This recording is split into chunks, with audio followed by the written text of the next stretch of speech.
सभी को नमस्कार। आज हम कंटिन्यू करेंगे हमारे डिसिप्लिन इन्वेस्टर चैनल के स्टॉक मार्केट क्लासेस की सीरीज़ को, जिसमें हम आज बात करने वाले हैं प्राइमरी लेवल क्लास के मार्केट इंडाइसेस के बारे में।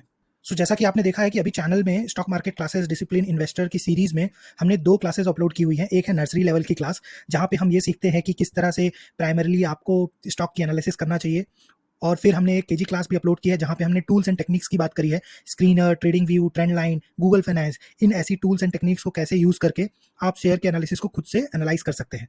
इसी सीरीज में आगे बढ़ते हुए हमारी प्राइमरी लेवल की हमारी क्लास है आज, जहाँ पे हम मार्केट इंडेक्सेस जैसे कि निफ्टी 50, निफ्टी बैंक, फार्मा, और फिर Nifty mid cap, Nifty small cap, Nifty next 50, इस तरह के जो इंडेक्सेस हैं उनके बारे में समझेंगे, और साथ ही साथ थोड़ा सा इंडिया स्टॉक मार्केट के इंडेक्सेस के बारे में भी बेसिक समझेंगे। आगे बढ़ने से पहले मैं ये बोलना चाहूँगा कि आप मेरे अप्रोच और मेरे पैटर्न को जो देख के आप समझ पा रहे हो, तो मैं ये जो पूरा एनालिसिस है और ये जो पूरी स्टडी है स्टॉक मार्केट की, वो मैं एक क्लासेस के फॉर्म में आपके पास लेकर आ रहा हूँ, जहाँ पे हम nursery class, KG class, primary और आगे जाके मिडिल, हाई और सीनियर क्लास के लेवल की चीज़ों को क्लासेस के रूप में आपके सामने मैं लेके आता हूँ। जिस तरह से किसी भी एक बच्चे को डॉक्टर इंजीनियर बनने के लिए बेसिक शुरू करना पड़ता है, उसी तरह से मैं ये सारी क्लासेस को डिज़ाइन कर रहा हूँ। और अगर आप देखोगे तो मैं यहाँ पे काफ़ी दूर का सोच के आज वो क्लासेस डिजाइन कर रहा हूँ। मतलब कुछ भी आनन फानन में, कुछ भी इधर उधर के वीडियोस नहीं बना रहा हूँ। मैं एक पैटर्न में और एक सीक्वेंस में वीडियोस बना करके आपके पास लेके आ रहा हूँ।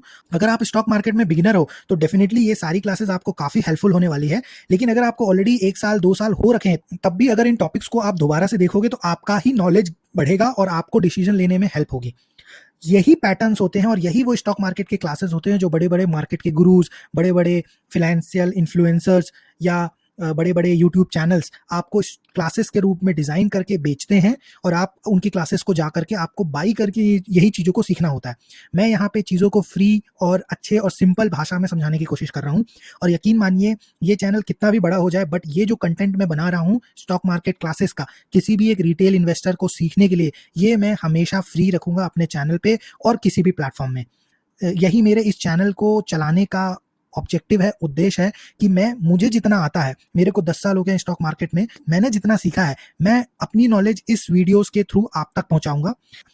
अगर आपके और मेरे विचार यहाँ पे मेल खा रहे हैं और अगर हमारा थॉट प्रोसेस सेम है, तो डेफिनेटली आपको ये चैनल को सब्सक्राइब करना चाहिए और वीडियो को लाइक करना चाहिए। वेरी बेसिकली शुरू करते हैं कि शेयर मार्केट है क्या। जहाँ पे कंपनीज अपने कुछ शेयर्स को स्टॉक मार्केट में लिस्ट करती है, जो कि एक शेयर मार्केट कहा जाता है, जहां पे कोई भी इन्वेस्टर, रिटेल इन्वेस्टर हो या कोई बड़ा इन्वेस्टर हो, वो उस कंपनी के शेयर खरीद सकता है, बेच सकता है, और इसी को एडवांस लेवल पे बॉन्ड्स में कन्वर्ट किया जाता है, म्यूचुअल फंड्स बनाए जाते हैं, डेरिवेटिव्स बनाए जाते हैं, और यही सारा कुछ शेयर मार्केट में ट्रेड होता है। अब आप बोलोगे कि कंपनीज बेचती क्यों है अपनी शेयर, उनको क्या पड़ी है? तो कंपनी एक्चुअली ये शेयर इसलिए बेचती है ताकि वो मनी रेज कर सके, पैसे रेज कर सके अपने शेयर्स को बेच करके। तो आप और मैं जो पैसे देते हैं, ये एक्चुअली कंपनी के पॉकेट में जाता है, और ये जो फंड, ये जो पैसा जब कंपनी के पॉकेट में जाता है, तो वो इस कैपिटल को यूज कर सकते हैं या तो अपना रेगुलर बिजनेस चलाने में, या फिर अपने बिजनेस को एक्सपैंड करने में, या फिर और किसी तरीके से इस्तेमाल करने में। और फिर इससे होता क्या है, इससे कंपनी बड़ी होती है, बड़ी होकर के ज्यादा पैसा बनाती है, और फिर एट द एंड कंपनी को प्रॉफिट होता है। और जब कंपनी को प्रॉफिट होता है, तो जो उस कंपनी के इन्वेस्टर्स हैं, यानी कि हमें भी शेयर का जब पैसा बढ़ता है, उससे हमको फायदा होता है। ठीक है ना? तो ये एक बेसिक अंडरस्टैंडिंग है। ये बहुत बिगिनर लेवल की चीज है। ये मैं इसलिए सिखा रहा हूं क्योंकि मुझे लगता है कि शायद कोई ऐसा व्यूअर है इस वीडियो को देखने वाला जिसको शायद पहली बार वो स्टॉक मार्केट का वीडियो देख रहा है, तो ये उनके लिए था। अब ये जो सारे स्टॉक्स हैं, ये स्टॉक एक्सचेंज में लिस्ट होते हैं। ठीक है, ये स्टॉक एक्सचेंज में लिस्ट होते हैं। स्टॉक एक्सचेंज एक ऐसा प्लेटफॉर्म है जहां पे सारी कंपनियां अपने शेयर्स को, अपनी कंपनी को लिस्ट करती है। इंडिया में 2 स्टॉक एक्सचेंज है। एक है बॉम्बे स्टॉक एक्सचेंज, जिसको BSE बोला जाता है, और एक है नेशनल स्टॉक एक्सचेंज, जिसको NSE बोला जाता है। जो बॉम्बे स्टॉक एक्सचेंज का जो इंडेक्स है, वो कहलाता है सेंसेक्स। यहाँ पे 30 स्टॉक्स हैं जो कि ग्रुप करके बॉम्बे स्टॉक एक्सचेंज में लिस्ट की गई हैं, और उसको सेंसेक्स बोला जाता है। फिर जो नेशनल स्टॉक एक्सचेंज के जो इंडेक्स हैं, उसमें से सबसे पॉपुलर जो इंडेक्स है वो है निफ्टी 50। निफ्टी 50 में टॉप 50 कंपनियों का एक ग्रुप है जो कि नेशनल स्टॉक एक्सचेंज ने बनाया हुआ है। डिटेल्स में हम आगे समझते हैं। अब एक इंपॉर्टेंट चीज जो आपको समझनी चाहिए वो है सेबी। सेबी है securities and exchange board of India. ये एक गवर्निंग बॉडी है जो कि कंट्रोल करती है, मैनेज करती है NSE और BSE के मार्केट को और ओवरऑल सारे स्टॉक मार्केट को। इनको ये रेगुलेट करती है, ये देखती है कि कोई बड़े फ्रॉड्स ना हो, जो भी एक्टिविटी हो रही है वो जेन्युइन तरीके से और ईमानदारी से हो, ये सेबी रेगुलेट करती है। आज हम बेसिकली नेशनल स्टॉक एक्सचेंज और उससे जुड़े हुए सारे इंडेक्सेस के बारे में समझेंगे। अब ये जो NSE है, इन्होंने कुछ इंडाइसेस को डिफाइन किया हुआ है, अब हम उनको देखते हैं। उनको अगर हम समझे तो सबसे पहले ब्लू और ऑरेंज कलर में दो तरह के कैटेगरी ऑफ इंडाइसेस हैं। एक है इक्विटी यानी कि शेयर मार्केट से बनाए हुए इंडाइसेस, जिनको हम आज इस सेशन में डिटेल में समझते हैं। ब्लू वाला जो है वो फिक्स्ड इनकम इंडाइसेस हैं, जिसमें कि government securities, corporate bond, money market, SDL indices, aggregate indices, ये बॉन्ड्स और इस तरह की सिक्योरिटीज आती हैं। बेसिकली अगर हम जो स्टॉक मार्केट की बात करते हैं वो इक्विटी इंडाइसेस ही होते हैं। इक्विटी इंडाइसेस कई अलग अलग तरीके के डिजाइन किए हुए हैं। ब्रॉड मार्केट में in general Nifty 50, Nifty next 50, Nifty 100, इनको हम देखेंगे। सेक्टोरल इंडाइसेस ये काफी इंपॉर्टेंट हो जाता है, क्योंकि इससे हमको एक सेक्टर का आइडिया लगता है। Nifty auto, Nifty bank, Nifty IT, Nifty finance services, और फिर थीमेटिक यानी कि किसी थीम से बेस्ड इंडाइसेस, और फिर एनएसई के बनाए हुए स्ट्रेटेजिक इंडाइसेस, जिसमें कि आता है क्वालिटी 30, वोलेटिलिटी 50, अल्फा 50। इनको भी हम थोड़ा सा सुपरफिशियली समझेंगे। तो शुरू करते हैं हम ब्रॉड मार्केट में निफ्टी 50 को। तो निफ्टी 50 जैसा कि हमने बात करी कि ये एक टॉप 50 कंपनियों का ग्रुप है जो कि एनएसई ने स्ट्रक्चर किया है। सुपरफिशियली हमने हमारे नर्सरी क्लास के वीडियो में समझा था, बट अब इसको डिटेल में देखते हैं कि ये जो स्टॉक्स हैं 50 स्टॉक्स, ये अलग अलग सेक्टर के लेकर के एक्यूमुलेट किए गए हैं। और जहां पे आप देखोगे कि ये सारे सेक्टर्स के अपना एक परसेंटेज मिल करके ये निफ्टी 50 बनता है, जहां पे फाइनेंशियल सर्विसेज का 34% है, ऑयल एंड गैस का 12% है और आईटी का 12% है। तो देखा जाए तो मोर देन 50% तो ये तीन ग्रुप का ही है। सो इसका क्लियर मतलब ये होता है कि इनका वेटेज जो है वो ज्यादा है। तो जब कभी भी फाइनेंशियल सर्विसेज के शेयर्स में मूवमेंट आएगा अपसाइड या डाउन साइड, निफ्टी उसी हिसाब से निफ्टी 50 में इंपैक्ट आएगा। ऑयल एंड गैस में आता है सबसे बड़ा पोर्शन रिलायंस का। तो जब भी रिलायंस में मूवमेंट आएगा तो निफ्टी 50 में मूवमेंट आएगा। फिर आईटी में भी जो मेजर है टीसीएस और इन्फोसिस, इनमें जब मूवमेंट आता है तो डेफिनेटली सबसे ज्यादा मूवमेंट होता है निफ्टी 50 में। इसीलिए अगर आप इसको डिटेल में देखें तो देखिए उसमें भी फाइनेंशियल सर्विसेज में एचडीएफसी बैंक और आईसीआईसीआई बैंक, इनका सबसे ज्यादा वेटेज है। ऑयल एंड गैस में देखेंगे तो सबसे ज्यादा रिलायंस है जो कि 10% रखता है निफ्टी का। आईटी सर्विसेज में देखेंगे तो टीसीएस 3%, इन्फोसिस 5% और बाकी कुछ आईटी कंपनी। हेल्थ केयर में Sun pharma, Cipla. Consumer durables में टाइटन, एशियन पेंट्स। और पावर में NTPC, power grid. Metals and mining में Tata steel, Adani enterprises. Construction में L T, Larsen and Toubro. Automobile में एमएनएम, Maruti, Tata motors, Bajaj auto. ITC, Nestle, Hindustan Unilever, Britannia, Tata consumer, ये आ जाते हैं गुड्स में। फिर भारतीय एयरटेल आ जाता है कम्युनिकेशन में, और फिर ग्रासिम एंड अल्ट्रा सीमेंट ये आ जाता है कंस्ट्रक्शन में, और फिर सर्विसेज में आ जाता है अडानी पोर्ट। ये मिलाकर के बनाते हैं पूरा हमारा निफ्टी 50 और इनका ये वेटेज है। सो ये अगर आपको समझ में आ गया तो अब निफ्टी 50 को आप किस तरह से स्टडी कर सकते हो। तो जब भी आप एक पोर्टफोलियो डिजाइन करते हो तो कई बार अगर आपको कंफ्यूजन है कि मेरे को किस तरह के शेयर्स रखने चाहिए, तो आप बेसिकली इस तरह का भी पोर्टफोलियो डिजाइन कर सकते हो कि निफ्टी 50 का जो परसेंटेज है और जो रेशियो है, आप उसी रेशियो में अपना पोर्टफोलियो डिजाइन कर लो, तो काफी कुछ आपको उसी हिसाब से वेटेज मिलेगा, और जिस तरह से निफ्टी का मूवमेंट होगा आपका पोर्टफोलियो भी उसी हिसाब से मूव करेगा। सो निफ्टी 50 का अगर आप कॉन्स्टिट्यूट्स देखो और वेटेज देखो तो सबसे ज्यादा वेटेज एचडीएफसी बैंक को है 11%, रिलायंस को है 9%, आईसीआईसीआई बैंक को है 7%, इन्फोसिस को है 5%, एलएनटी को 4%। सो अगर जब भी ये 5 शेयर्स में मूवमेंट आएगा तो काफी चांसेस है कि निफ्टी 50 भी उसी तरह से रिएक्ट करे। सो ये बेसिक अंडरस्टैंडिंग होती है। निफ्टी नेक्स्ट 50 की बात करें क्विकली, अगर हम निफ्टी नेक्स्ट 50 की बात करें तो यहाँ पे भी आप देखोगे तो करीब करीब वही सारे सेक्टर्स का अपना अपना एक वेटेज है। बट अगर आप देखो तो यहाँ पे फाइनेंशियल सर्विसेज जहाँ पे वहाँ पे 37% था निफ्टी 50 में, यहाँ पे 22% है, और capital goods and fast moving goods को ज्यादा रेशियो मिला हुआ है। अब इनमें देखें तो फाइनेंशियल सर्विसेज में अगर आप देखोगे तो जो हमारे स्मॉल मिड साइज के जो बैंक्स है वो आपको यहाँ दिख जाएंगे, कनारा बैंक, एसबीआई कार्ड्स, फिर आपका Jio financials, bank of Baroda. यहाँ पे कैपिटल गुड्स में Bharat electronics, Hindustan aeronautics, Siemens, ABB. Fast moving consumer goods में Godrej, Dabur, Marico, FMCG. Basically consumers में Trent, Zomato, IRCTC, D Mart, वो यहाँ पे नेक्स्ट 50 में आते हैं। Tata power, Adani green. Oil and gas में अगर आप देखो तो आईओसी, गेल। केमिकल्स में अगर देखेंगे तो पिडिलाइट, एसआरएफ। कंस्ट्रक्शन में Shree cement, Ambuja cement. Durables में हैवेल्स, बर्जर पेंट्स। रियलिटी में डीएलएफ। एंड इसके बाद हेल्थ केयर में Torrent pharma, Zydus pharma. Services में Indigo airlines, and then metals में वेदांता और जिंदल स्टील। सो रफली जो हमारा निफ्टी नेक्स्ट 50 है, इसका मतलब ये भी होता है कि कल को अगर निफ्टी 50 में कोई चेंजेस आते हैं, कोई स्टॉक्स अंदर बाहर होते हैं, तो निफ्टी नेक्स्ट 50 वाले वो स्टॉक्स होते हैं कि इनमें पोटेंशियल है कि ये मूव करके निफ्टी 50 में आ जाए। अब ये हमें जानना जरूरी क्यों है, क्योंकि कई बड़े-बड़े जो फर्म्स होते हैं, कई जो फंड ग्रुप्स होते हैं, हेज फंड्स होते हैं, ये इंडेक्स लेवल पे अपना इन्वेस्टमेंट करते हैं। जैसा कि मैंने बोला कि अगर आपको कुछ समझ में नहीं आता तो आप निफ्टी 50 में जिस तरह का पोर्शन है, उसी पोर्शन से अपना पोर्टफोलियो आप बना लो। उसी तरह से जो बड़े-बड़े म्यूचुअल फंड्स और हेज फंड्स होते हैं, ये अपना पोर्टफोलियो बनाने में ज़्यादा दिमाग नहीं लगाते। जैसा निफ्टी 50 का स्ट्रक्चर है, उसी स्ट्रक्चर में अपना वो रेशियो रखते हैं, अपने वो फंड्स रखते हैं। IRCTC जो कि निफ्टी नेक्स्ट 50 का पार्ट है, कल को अगर इसका कोई ऐसा चांस बनता है कि ये यहां से निकल के निफ्टी 50 का पार्ट बन जाएगा, तो जो बड़े बड़े फंड्स ग्रुप हैं वो IRCTC में इन्वेस्ट करने लगेंगे जितना उसका वेटेज होगा निफ्टी 50 में। तो जब भी ये मूवमेंट अगर कभी फ्यूचर में होता है तो आप ये मान के चलिए कि IRCTC का शेयर में काफी अच्छा और पॉजिटिव मूवमेंट आएगा। यही चीज उल्टी भी होती है, जब कभी निफ्टी 50 में कोई शेयर एग्जिट करता है या निकलता है तो उसमें उस तरह से फंड का एलोकेशन कम हो जाता है। इसीलिए IRCTC का अगर आपको डिटेल वीडियो समझना है तो एक वीडियो बनी हुई है चैनल में, मैं लिंक उसका डिस्क्रिप्शन में भी दिया हुआ है, तो आप उसको एक बार देख लीजिए। सो ये हो गया नेक्स्ट इंपॉर्टेंट इंडेक्स जो कि निफ्टी नेक्स्ट 50 इंडेक्स है। इसका इंपॉर्टेंस यही है कि इनके जो शेयर्स हैं इनमें हाई पोटेंशियल है कि ये कभी निफ्टी 50 का पार्ट बन सकते हैं। अब इसी तरह से निफ्टी 100 है, निफ्टी मिड कैप 50 है, निफ्टी 500 है और ये वो साइज बने हुए हैं। हम निफ्टी मिड कैप 50 को एक बार स्टडी कर लेते हैं। अब देखिए, जब आप पोर्टफोलियो बनाते हैं और आपको लगता है कि मुझे कुछ मिड कैप के भी स्टॉक्स लेने हैं, तो बेस्ट अप्रोच हो सकती है कि आप निफ्टी मिड कैप 50 के जो स्टॉक्स हैं उनको पिक कर लीजिए। क्यों? क्योंकि ये वो सेफ स्टॉक्स होंगे जो मिड कैप के भी हैं, प्लस ये इंडेक्स का पार्ट होने की वजह से इनमें सेफ्टी मार्जिन भी होता है। तो आइए देखते हैं कि निफ्टी मिड कैप 50 में क्या क्या है। फाइनेंशियल सर्विसेज में yes bank, HDFC AMC, AU finance bank, बंधन बैंक, फेडरल बैंक, ये वो सारे मिड कैप के स्टॉक्स हैं, बट ये निफ्टी मिड कैप 50 का पार्ट है। अगर हम देखें कैपिटल गुड्स में भेल, Suzlon, Cummins, Polycab, Ashok Leyland, Astral, ये निफ्टी मिड कैप कैटेगरी में है।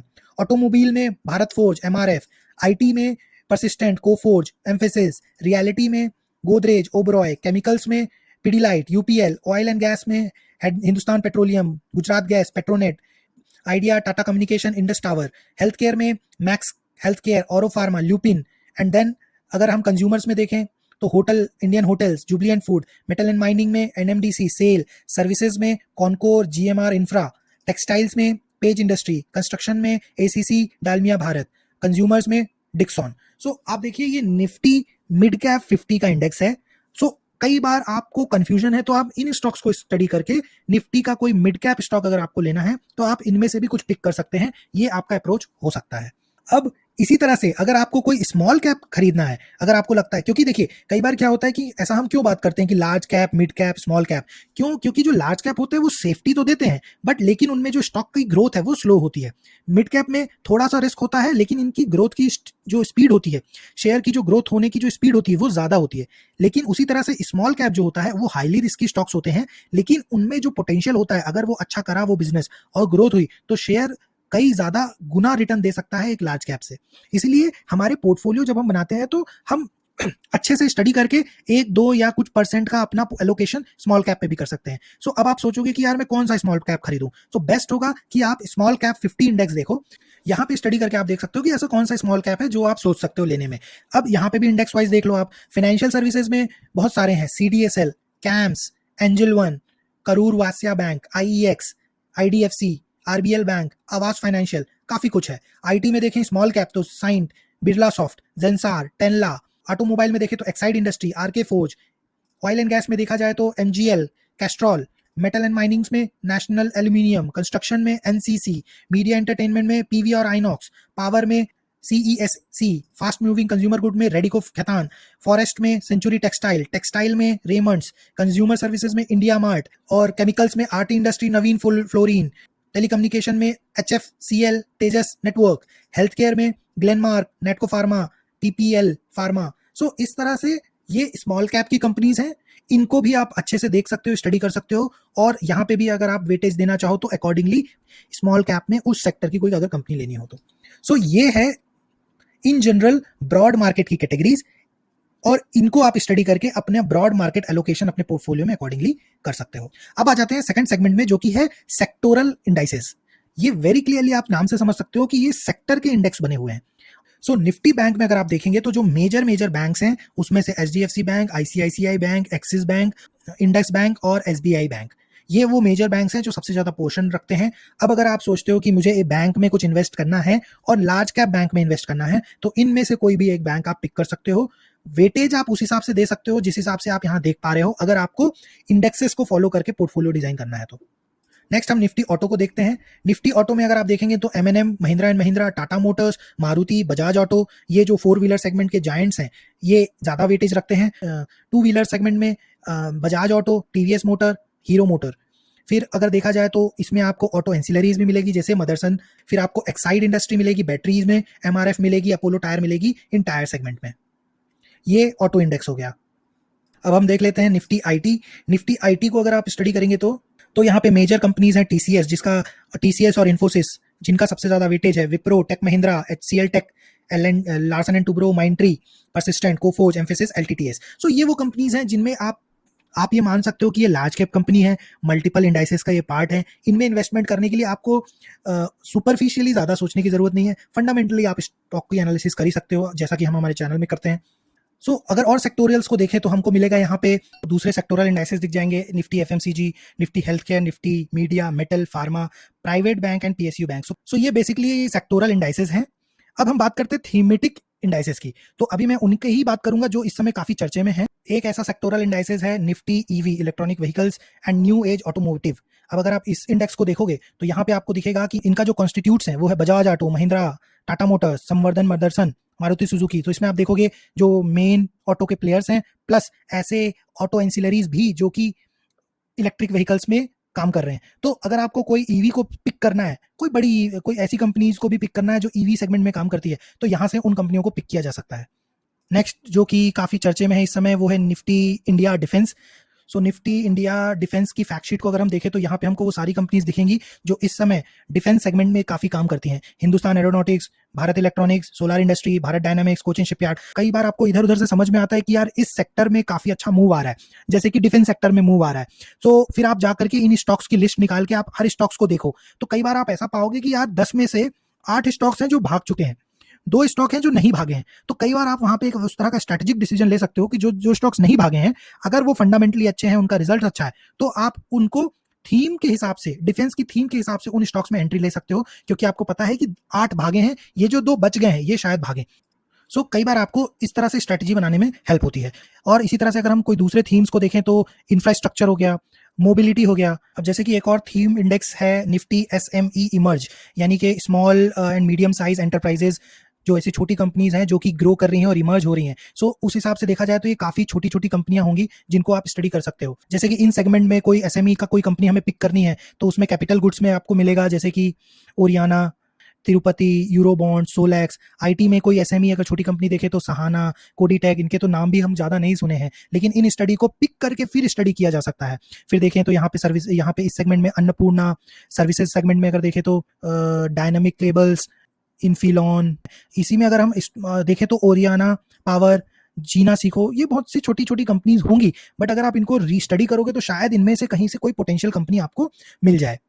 NSE ने, नेशनल स्टॉक एक्सचेंज ने, कुछ स्ट्रैटेजी के थ्रू इंडाइसेस भी बना रखे हैं, कुछ स्ट्रैटेजी को ध्यान में रखते हुए कुछ कंपनियों का एक ग्रुप बनाया हुआ है। ये जो स्ट्रैटेजी इंडाइसेस होते हैं ये कुछ बड़े ग्लोबल लेवल पे जो स्ट्रैटेजी डिजाइन किए गए हैं उस हिसाब से कंपनियों को ग्रुप किया गया है। उसमें से लो वोलेटिलिटी स्टॉक्स, यानी कि जहाँ पे ऊपर नीचे ज़्यादा तेज नहीं होता, हाई बीटा स्टॉक्स जहाँ पे ज़्यादा मूवमेंट और स्ट्रॉन्ग मूवमेंट्स आते हैं, डिविडेंड अपॉर्चुनिटी स्टॉक्स जो कंपनियां ज़्यादा डिविडेंड दे सकती हैं, ग्रोथ सेक्टर यानी कि ऐसी कंपनियां जो किसी पर्टिकुलर ग्रोथ सेक्टर से बिलोंग करती हैं, और फिर उसी हिसाब से मोमेंटम, और फिर देखा जाए तो मोमेंटम स्टॉक्स जिसमें एक मोमेंटम पॉसिबली देखा जा सकता है। इस तरह से कुछ स्ट्रैटेजिक ग्रुप बनाए हुए हैं जो आप लिंक में जाकर के देख सकते हो। अब अगर मैं ये सारे इंडाइसेस जो हैं जो कि नेशनल स्टॉक एक्सचेंज ने बना रखा है, इसको एक बार समराइज करूँ तो हमने देखा कि कितने तरह के ब्रॉड मार्केट इंडाइसेस हो सकते हैं, जहां पे निफ्टी 50 होता है, निफ्टी नेक्स्ट 50 होता है, मिड कैप 50 होता है, मिड कैप 100, ये सब मिलजुल करके निफ्टी 100 बनाते हैं।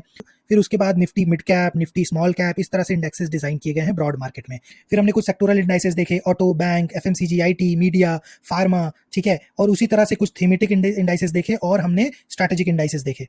अब ये सारे इंडाइसेस किस स्ट्रैटेजी से बनाए गए हैं, किस डेफिनेशन से बनाए गए हैं, ये आपको इस डॉक्यूमेंट में मिल जाएगा। ये डॉक्यूमेंट की लिंक मैं डिस्क्रिप्शन में दे दिया हूँ। एक बार लॉन्ग टर्म के लिए सोचिए कि आपको 10 साल 20 साल स्टॉक मार्केट में इन्वेस्ट रहना है, आपको खुद सीखना है ये सारी चीजें, ताकि आप अपने आने वाली जनरेशन को सिखा सको।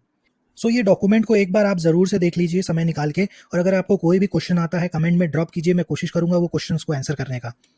तो नर्सरी क्लास में जब हमने सीख लिया कि किस तरह से हमें स्टॉक को एनालाइज करना चाहिए, केजी क्लास में हमने सीख लिया कि कौन से टूल्स एंड टेक्निक को यूज करके हमें स्टडी कर सकते हैं स्टॉक्स की, और इस क्लास में हमने ये सीख लिया कि कितने अलग अलग तरह के इंडाइसेस होते हैं जो कि नेशनल स्टॉक एक्सचेंज ने डिफाइन किया हुआ है। ये जो हमने अभी तक के आज के सेशन में समझा, इससे हम आगे जाकर के कुछ स्टडी कर सकते हैं कि मार्केट का ट्रेंड किस तरह से चल रहा है। कुछ बेसिक इंडाइसेस अगर मैं ग्रुप करूं और उनको स्टडी करने की कोशिश करूं, तो अगर मैं ये लेट से बैंक, आईटी, ऑटो और फार्मा और निफ्टी 50 को ग्रुप करके एक साथ कंपेयर करूं कि पिछले 6 महीने में किस तरह से परफॉर्मेंस हो रही है, तो मेरे को एक टॉप लाइन इंडाइसेस लेवल पे अंडरस्टैंडिंग आ जाती है कि देखिए ऑटो में एक अच्छी मूवमेंट आ रही है, second best movement Nifty pharma में आ रहा है। सो क्या ये किस तरह से कंटिन्यू होगा, तो मैं स्टडी कर सकता हूँ कि हाँ यहाँ पे एक मूवमेंट हो रहा है और अकॉर्डिंगली मैं इस पे स्टडी कर सकता हूँ। तो अगर मैं एक साल में देखूँ तो निफ्टी बैंक ने मेरे को 13% का ही रिटर्न दिया है, मतलब यहाँ पे एक अंडर परफॉर्मेंस दिख रहा है सेक्टर में। सो मेरे को ये समझ में आता है कि निफ्टी बैंक पिछले एक साल से परफॉर्म उतना स्ट्रॉन्ग नहीं किया है जिस हिसाब से निफ्टी 50 कर रहा है या जो दूसरे निफ्टी के सेक्टर्स कर रहे हैं। तो वहां पे मेरे को एक जजमेंट मिलता है कि यार निफ्टी बैंक में हो सकता है फ्यूचर में एक पोटेंशियल हो। फिर और डिटेल स्टडी करके हमें समझ में आएगा कि आगे कैसे स्टडी की जा सकती है। सो इस तरह से आपको पता चलता है कि मार्केट में कौन से सेक्टर में ट्रेंड चल रहा है। पोर्टफोलियो बैलेंसिंग की मैंने बात करी कि आपने जब आप एक नया पोर्टफोलियो बनाते हो या अपने ऑलरेडी एग्जिस्टिंग पोर्टफोलियो को थोड़ा सा चेंजेस लाना चाहते हो, तो आप इंडाइसेस को समझ के, उनके मूवमेंट को समझ के अपने पोर्टफोलियो को डिजाइन कर सकते हो। सेक्टर रोटेशन, जैसे मैंने अभी एग्जांपल बोला कि बैंक में मूवमेंट हो सकता है, तो हम बैंक में अपना पैसा मूव करें, वो होता है सेक्टर रोटेशन। रिस्क मिटिगेशन में हम यही समझ पाते हैं कि कौन से सेक्टर्स इस समय बहुत ज्यादा इन्फ्लेटेड है, बहुत ज्यादा हाई प्राइस पे है, जैसे कि अभी इस समय डिफेंस सेक्टर चल रहा है या पीएसयू सेक्टर चल रहे हैं, तो हम वहां पे हमारा एलोकेशन को रिस्क मिटिगेट कर सकते हैं, यानी कि कंट्रोल कर सकते हैं कि चलो अभी प्रॉफिट बुक कर लिया जाए क्योंकि काफी हाई पीक पे चल रहा है शेयर। और थीम की अंडरस्टैंडिंग, जैसे कि एग्जांपल में हमने देखा ईवी का थीम हो गया, एनर्जी का थीम हो गया या डिफेंस का थीम हो गया, तो इस तरह से हम इंडाइसेस को समझ के मार्केट को सुपरफिशियली और वो मार्केट के मूवमेंट को समझ सकते हैं। सो इस वीडियो को आप देखिए कि कितना डिटेल में मैंने आपके पास ये कंटेंट लेके आया है, और हो सकता है कि आप ये 3-6 महीने में भूल जाएं। सो रिक्वेस्ट है कि आप ये जो वीडियो है इसको ना डाउनलोड करके अपने पास रख लीजिए, या फिर इसको शेयर करके अपने फैमिली व्हाट्सएप ग्रुप में डालिए या अपने पर्सनल व्हाट्सएप ग्रुप में डालिए, ताकि जब भी आपको जरूरत लगे दोबारा से याद करने की या रिवीजन करने की, आपको कहीं खोजना ना पड़े, आपके पास वो चीज आपके मोबाइल पे हो। तो ये आज का सेशन था जो कि प्राइमरी क्लास का मार्केट इंडाइसेस था। आने वाले जो सेशंस होने वाले हैं वो मैंने प्लान किया है कि मैं शायद टाइप ऑफ इन्वेस्टर का एक सेशन बनाऊं, जहां पे हम ये समझेंगे कि हम खुद किस तरह के इन्वेस्टर हैं, और अगर हमें हमारे फ्यूचर गोल्स किस तरह के हैं उसके अकॉर्डिंगली हमें किस तरह की इन्वेस्टमेंट करनी चाहिए। केजी का एक सेशन मेरे को करना है जहां पे हम ऑपरेटर गेम की बात करेंगे कि ऑपरेटर किस तरह से स्टॉक्स को ऊपर या नीचे लेके जाते हैं, जहां पे रिटेल इन्वेस्टर फंस जाता है, सर्किट्स कैसे लगते हैं, और फिर ना कभी आप एंट्री ले पाते हो, जब आपको एंट्री लेनी हो तो आप एंट्री नहीं ले पाते हो, जब एग्जिट लेनी हो तो एग्जिट नहीं ले पाते हो। तो इस लेवल की डिफेंसिव सेशंस भी मैं करूंगा, और डेफिनेटली हम अपने स्किल को और अपने लेवल को बढ़ाएंगे।